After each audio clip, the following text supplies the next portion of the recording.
বাস্তবেও কি ফিরছে ছুটির ঘণ্টার আতঙ্ক? মেহেরপুরে তৃতীয় শ্রেণীর এক শিশু স্কুলের বাথরুমে আটকা থাকল টানা ৮ ঘণ্টা।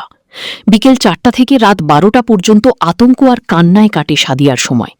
শিক্ষকরা স্কুল তালা দিয়ে চলে গেলেও একবারের জন্যও চেক করেননি কোনো বাচ্চা ভেতরে আছে কিনা। স্থানীয়দের তৎপরতায় উদ্ধার করা হয় সাদিয়াকে। বুধবার বিকেলে ৪টায় মেহেরপুর শহরের বিএম মডেল সরকারি প্রাথমিক বিদ্যালয়ের ছুটির ঘণ্টা বাজে। শিক্ষকরা দায়িত্বজ্ঞানহীনভাবে পুরো স্কুলে তালা দিয়ে চলে যান। তখন তৃতীয় শ্রেণীর শিক্ষার্থী সাদিয়া বাথরুমে ছিল। বাথরুম শেষে বের হতে গিয়ে দেখে সবকিছু তালাবদ্ধ। পরে শিশুটি ভয়ে কান্নাকাটি ও চিৎকার শুরু করে। তার সেই চিৎকার পথচারীরা শুনতে পেয়ে এগিয়ে আসেন। এদিকে শিশুটির বাবা মনিরুল ইসলাম খোঁজ নিতে স্কুলে আসেন। পরে এলাকাবাসীর সহযোগিতায় বিদ্যালয়ের মূল ফটক খুলে ভেতরে প্রবেশ করা হয়। কিন্তু বিদ্যালয় ভবনের কলাপসিবল দরজা ভেঙে শিশুটিকে বের করা সম্ভব না হওয়ায় স্থানীয়রা এক পর্যায়ে স্কুলের এক শিক্ষিকাকে ডেকে আনেন।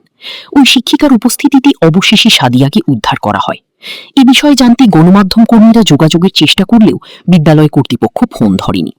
কিন্তু কেউ শোনেনি সাদিয়ার সেই ছোট্ট বুক চেরা চিৎকার। ৮টি দীর্ঘ ঘণ্টা সে একা কাটিয়েছে এক ভয়াবহ আতঙ্কে।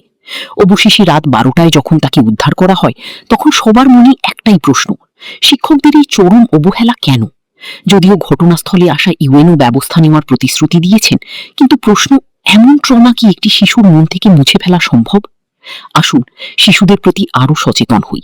মেহেরপুরের এই ঘটনা আমাদের চোখে আঙুল দিয়ে দেখিয়ে দিল স্কুলগুলোতে নিরাপত্তার অভাব কতটা প্রকট। বাংলার গেজেট প্রতিবেদন।